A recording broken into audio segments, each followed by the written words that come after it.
All right, neighbor, we did eye candy. Now it's time for eyesore. Welcome to the 2017 Ugliest Building Contest. Again, we're sticking strictly to downtown Eau Claire, and it's me who's crowned king of aesthetics. The candidates range from homely to hideous, from off the mark to offensive, from castle of crass to mess up from the address up. Let's count down, from 10th worst to bottom of the buildings. The city doesn't have any hard and fast rules about any kind of architectural review or anything. However, the city council does have to approve all of the buildings of every sort, especially the ones that are of major impact. But by and large, we are lacking a design review board of any kind, which I think would be a good addition to our city's laws. So there's no policy in this city that says if you build downtown, it has to fit in. Correct. There's nothing they can do about that. Okay, to the design devil with the conditions. If Eau Claire were a big, beautiful blank canvas, how would you paint it? We have a big blank wall, don't we? And it's there for a purpose. It's rationalized to be as it is because this empty lot here is slated for development. Just within the last week or so, there's been a proposal to develop this land into commercial. In other times, we planned cities differently. Then, we turned our backs to our rivers. Now, our countenance. Absolutely, and all for the better. This was a warehouse. It was a commercial kind of thing.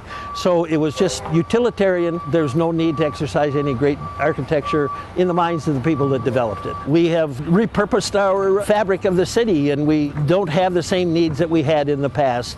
As the city's grown, these kind of things that was originally this was intended for move out to the edges of the city, and we have an opportunity then to do good things within the city center again. Number 7 on the list, it's a head scratcher. Head shaker? No, nothing. It's obviously something that somebody had to do to keep the rain and snow out of the place. It's got no value in terms of architecture. What constitutes right or wrong in architecture? Is it the lines? Is it functionality? This building, for example, is just right for overhauling automobiles. Well, I think it's the wrong kind of building for your downtown. Most downtowns would not allow its construction. Metal buildings, they're not permanent buildings, they're more temporary. They're just not the quality there. There ought to be some kind of rules and regulations that we have here that would disallow that kind of construction. There ought to be a law. Yes. This one breaks all kinds of laws. It's a package building. It was a service station at one time, been repurposed into some other kind of a use, and I guess it's just one of those kind of things that happen. The site is a good infill candidate for something new happening there, but as it is, it's just unfortunate that we have to deal with that in the total fabric of the city. It's an eyesore, and you hope that eventually that something good will come from it. Buildings are practical things. They shelter people and harbor business. But beauty is practicality too, real as it is valuable. Beauty is a window onto who we are and who we can be. Originally, that building had windows. Correct, it did.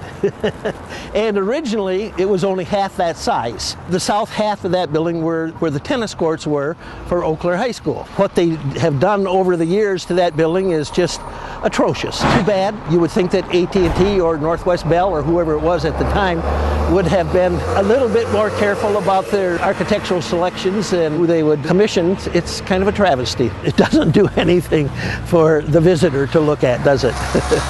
And sometimes it's best just to cut your losses and start over.